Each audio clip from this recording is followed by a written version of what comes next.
Welcome to Refuge Freedom Stories, brought to you by Refuge Ministries Canada. For the next half hour, your hearts will be filled with hope as you hear real-life stories of people who have been changed by the power of God. Enjoy the show. Welcome to Refuge Freedom Stories. I'm your host, Johnny T., and today my guest is Julian Raven. Julian is a British-born, Spanish-raised American artist, author, and entrepreneur who is known for his bold advocacy for First Amendment clarity and his prophetic portrait of Donald Trump in 2015 that was rejected by the Smithsonian's National Portrait Gallery. Julian, welcome to the show. Thank you, Johnny. Thank you for having me on. It's awesome to have you here, and it's a pleasure to meet you. I wanted to start with your journey of faith because I read a quote that you said that you're not trying to paint religious paintings, you're trying to paint your experience with God. So I understand the basics of it because I've read through it, but I'd like to hear from you about how God really broke through to you to reveal himself to you and set you on the right path towards that relationship with him. Wonderful. Well, absolutely. To reply to that statement that I made, when we look at the great works in the Renaissance, it's like man can never top the genius that was expressed in those works. I mean, it's just remarkable. And so for someone to embark on sort of like the typical, not that I won't do it, those scenes are painted, praise the Lord. And so I then, as somebody that has had remarkable encounters with God, my internal life having been so transformed, I was like, how do I convey that? How do I paint a smiling, happy face? And as an artist, it was a journey to seek a style or a technique to express that experience. And because of the drama and the power involved with that and being sort of just a participant of God's active work in my life, all I want to do to people around is say, look what God has done. It's like taste and see, because you want to share that so that it may produce spiritual thirst, especially in the unbelievers, in the people that I have the passion for as an evangelist. I've always wanted to share with the lost. And so I've tried many, many different methods. And the art, since I have been an artist since a child, I was like, this is something I really have to pursue. So my story of conversion in Spain, I was born in London, as you said rightly, and raised in sunny southern Spain in a beautiful town called Marbella, an absolutely gorgeous Mediterranean paradise. It really is. In the 70s, when my family moved there, it was even more so. It was pristine. It was hardly commercialized. It was the refuge for the rich and famous and wealthy of Europe to flee. It's like the Côte d'Azur in south of France. It was Spain's southern coast was this escape for people who could get there. And my father was an entrepreneur, and they had driven through Marbella and on their way to Portugal fell in love with it. And he was a wheeler dealer in property in London and an entrepreneur. The fax machine had just been invented. And the story that I was told is that he said, basically, I'm going to see if I can run my business from the golf course with the fax machine and living the life in southern Spain. And he did that before he passed, sadly, some years later at a young age. So that's a little bit of my background there growing up in Spain. On my father's side, I am Jewish. I was my mother's side Gentile. And I was brought up without any knowledge, formal instruction at all in any faith, as well as being an escape to a beautiful place. Marbella has always been an escape from any moral restraints from where you might live in your hometown. So people who flee there, they're going there to live the life that it offers, which is hedonism in a very beautiful context. So that was my background. And I grew up in that sort of morass of immorality and godlessness and, pointless existence other than eat, drink, for tomorrow we are to die. And after my father died as I was a young boy at the age of 9, it was a trauma for me, a trauma for the way that I think, because nobody could give me reasonable explanations of where he was and why he died. And I've always been someone that's been very inquisitive. I was always questioning how things worked, why they worked, how they were put together as a young boy, always taking apart whatever things I could get my hand on, radios or old TV sets. I was always stripping them down to little pieces and trying to find out how things work. So that was just my inquisitive nature. And so when my father died, I'm then asking the questions, and whether it was to my mother or uncle, or it was why, where, why, and point of like getting pushed away. But that wound was so brutal because it was so unanswered. And I think that the fact that I wasn't given an answer that satisfied the pain the pain was just worse. And that affected me then as a young man, growing up as a teenager in both Portugal and southern Spain. Became very angry, became a militant atheist very young, probably at the age of, I think, 12 or 13. I concluded God must not or cannot exist since nobody is giving me the answers that I'm looking for. I can remember at school at the age of, I think it was 13, at an international school in an urbanization in Marbella. The school was called a lower college. It was put together by English-speaking people living in Spain. They always were trying to give good education to their children because of the vast amount of foreigners that lived down there. And they had added to the curriculum, a priest would come in and try to give some religious instruction once a week because there were Spanish children at the school and their parents wanted Catholic priests. Well, I just blew a gasket. I was like, get me out of this class. I mean, I was just in complete wounded rebellion, because no one is going to try to force feed me if I'm already in this state where I had no one give me the right answers. And I was just so wounded.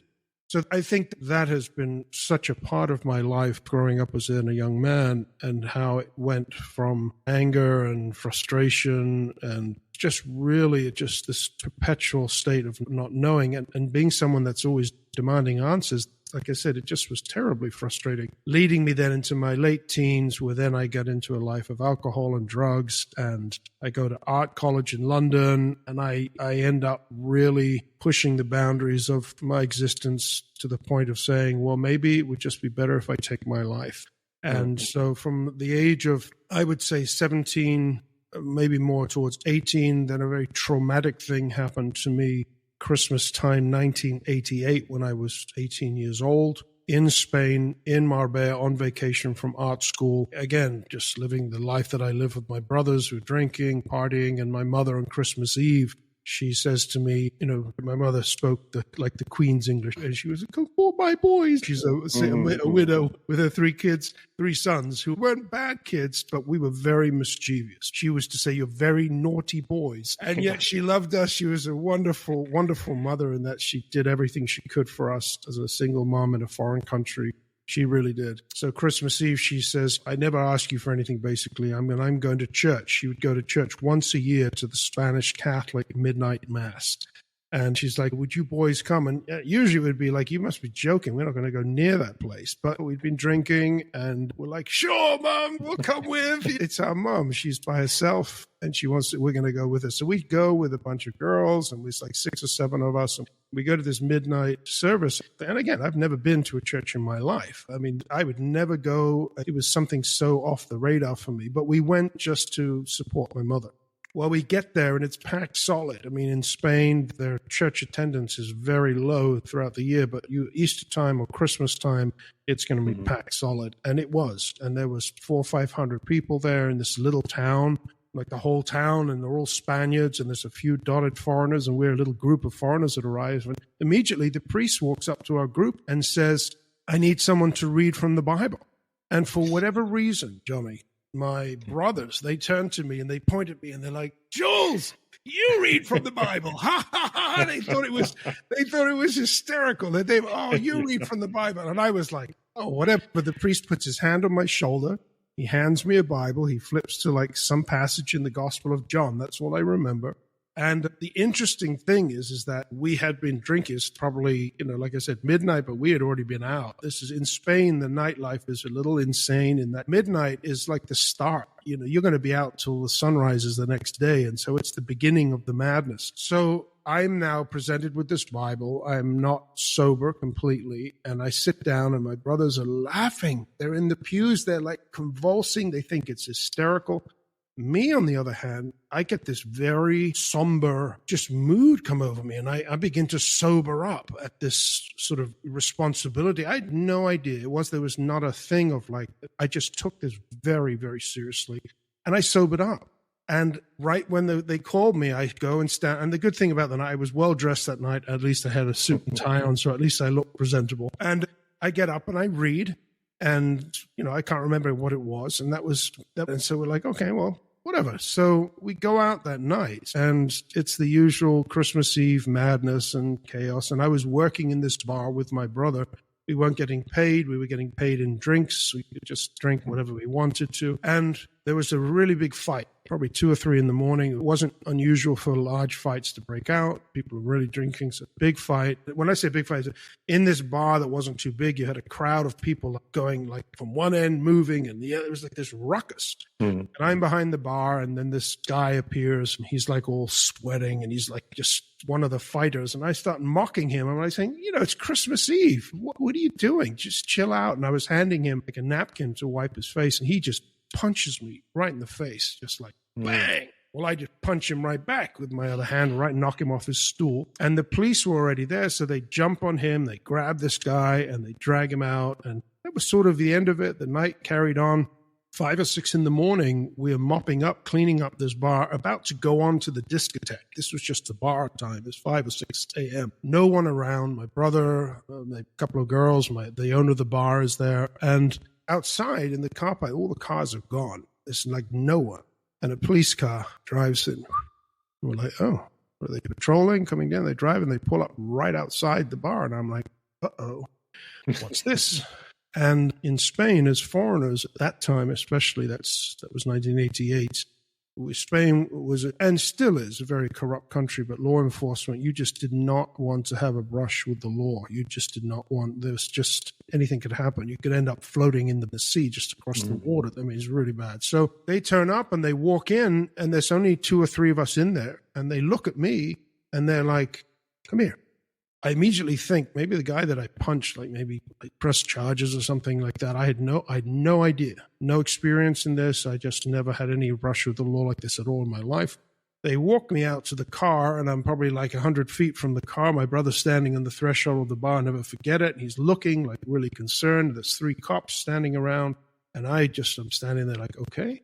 And suddenly, boom, they start beating me. And I yell out to my brother, you better run home and get my passport, because thinking it was the only thing that might identify me if I end up floating in the sea or something. They put me in the back of their car, and there's 2 guys in the front, one to my right, and the one in the front's leaning over, and they're beating me bad in this car, really bad. And you go into sort of like a state of shock. You're like, what in the world? What have I done? I have no idea. I've totally just no idea. So I'll never forget this one. This Spain is an ancient country, and the Spanish national police they're not like the local police. They're like national, being they're sort of like federal. They are federal equivalent, federal police agency. They had their office in the castles, like 1,000-year-old castle, top of Marbella. And I was walked down into like the holding cells, like in this dungeon. And I can remember the echoes of the nightstick bouncing off the wall as they were just, I was getting beaten black and blue. I nearly lose my mind, Johnny, that night, because again, my little brain is saying, well, what in the world did I do? I didn't do anything. And they didn't say anything. They didn't charge me. They didn't process me. They just beat me, threw me in a corner. And after a few hours, by like 9 a.m., my brother turned up with my passport, and they picked me up and threw me out in the street, just basically said, get out of here. And nothing, no due process. There's nothing like that in Spain. These policemen were drunk, they were stoned. So I wake up that day at like midday at some friend's house, slumped in a chair, breathing, seething rage. Like the first words out of my mouth, there is no God. There is no God. Because my brain was saying, for the first time in my life, I did something. I was at church. I read from the Bible. I'm just an ignorant person. I read from the Bible. And this happens to me. I mean, and I was already a militant atheist. And then I'm like, and this was so bad again, because I really struggle when I can't square things, meaning I want to understand the way the world works. I want to understand, well, why did you do this? What did I do? Is this justified? All of the questions that I would have, obviously not answered. You're beaten black and blue. This is abuse, and you toss you out on the street. So I then become 18 years old, a militant, now really spiraling young man. And from the age of 18 to 22, I ended up walking out of college. I was so depressed. And I was in this wonderful art college in London, but the environment was so awful. It was so political. I had no idea about politics. Very innocent upbringing I had in many ways growing up in southern Spain. And after those 4 years, then opening my own bars in Spain and really becoming a professional drinker, and the drugs then followed. And for me, the drinking and the drugs were my medicine. They were the way to numb my pain. I had no other way. And so that was then the beginning really of the end for me, because I began to actively seek how I could end it all. I didn't want to be alive. I couldn't stand the madness I was involved in. And yet I was constantly in awe of nature. I was always by myself in the woods or on the mountain. It's magnificent where I live. Beautiful place by the sea. I spearfish for years under the sea, looking at fish and just creation, the nature. And just how in the world can nature be so beautiful, so perfect, so magnificent? The stars, the moon, the reflection of the moon on just the things that would just, and as an artist, I'm just in awe. I'm standing there, sitting there. I'd always find myself alone in the woods or in the countryside at night, the middle of the night, you name it, always, because it was as if nature was the only thing that sort of made sense to me, because it was so beautiful and it was so constant. It was always beautiful. And yet humans were so wicked, so ugly, and fighting and that just horrible. It didn't make sense. So that disconnect again was driving me further into my darkness, until that wonderful day on a mountain behind my family house in southern Spain, in the foothills of this mountain, sitting contemplating an acorn with my little dog Cosmos, who was a dog that God had given me, which I didn't even know because I didn't believe in God, but I called him Cosmos because he was like a gift from the stars, who was my little friend in my suffering, my loneliness. This beautiful little creature that he had been chewed up by a Rottweiler and was left to die. And I rescued this dog. He came back to life and then was my buddy. Every time I'd get home in this horrible world, there was my little dog so happy to see me. I was like, oh, this is medicine. This was the medicine that God was sending me. And I'm on this mountaintop and I'm looking at this beautiful little bush. It was in Spain, they have these oak trees, but they're cork oak trees, which grow the cork for the wine. It's all over the country. And it's growing out of the rock side of the mountain. And I'm fascinated. It's like, wow, this little acorn must have gone down into the crack of the rock, and there must be water down there and a little dirt, and it sprouted and it grew, and it's like growing out of the rock. And I'm just fascinated. And all these acorns on this little tree, you could put your arms around it. And then I pull off one of the acorns and I'm looking and I'm saying, this acorn is the star player. This is the seed.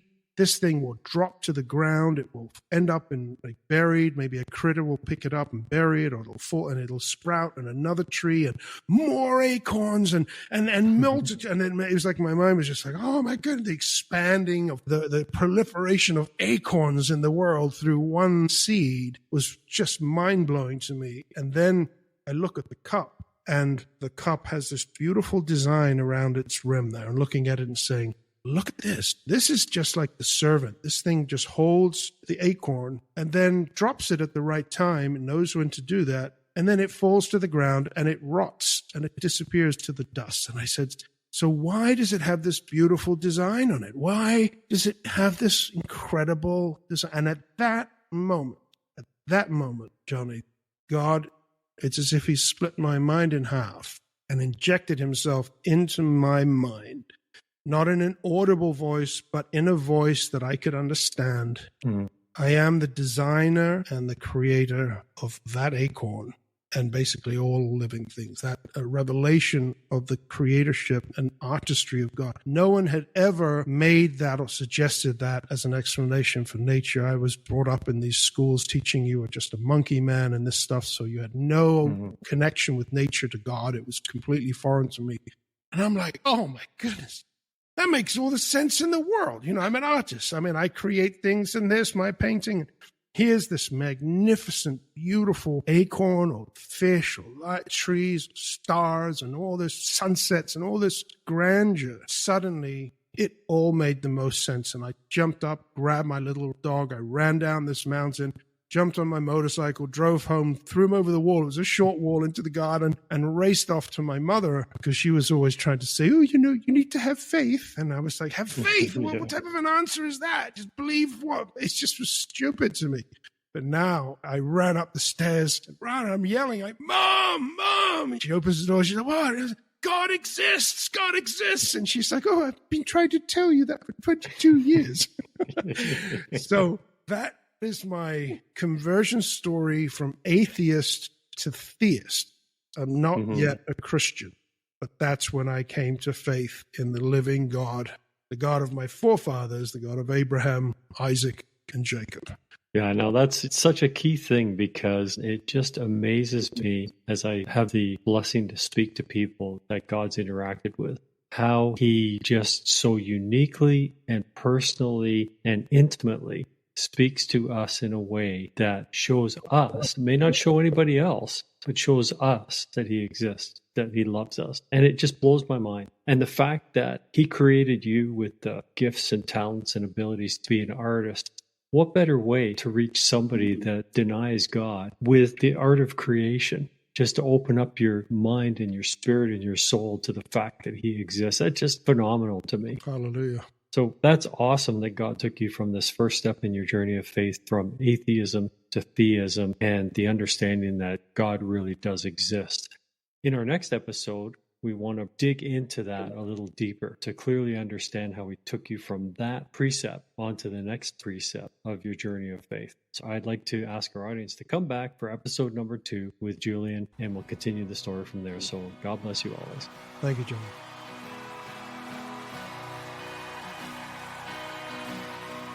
I searched the world, but it couldn't fill me.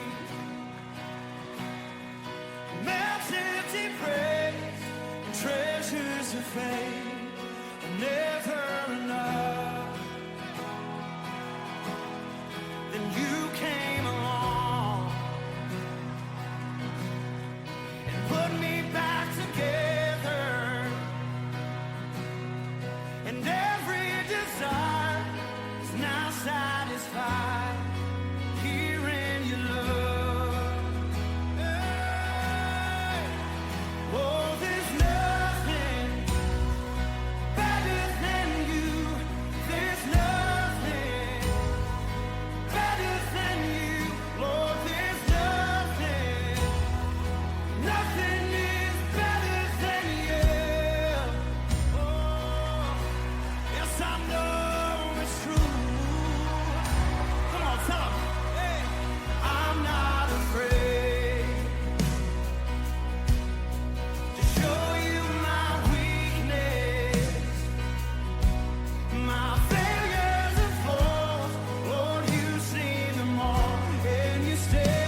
I hope that you have enjoyed the last half hour. Thank you again to Refuge Ministries Canada for hosting the show.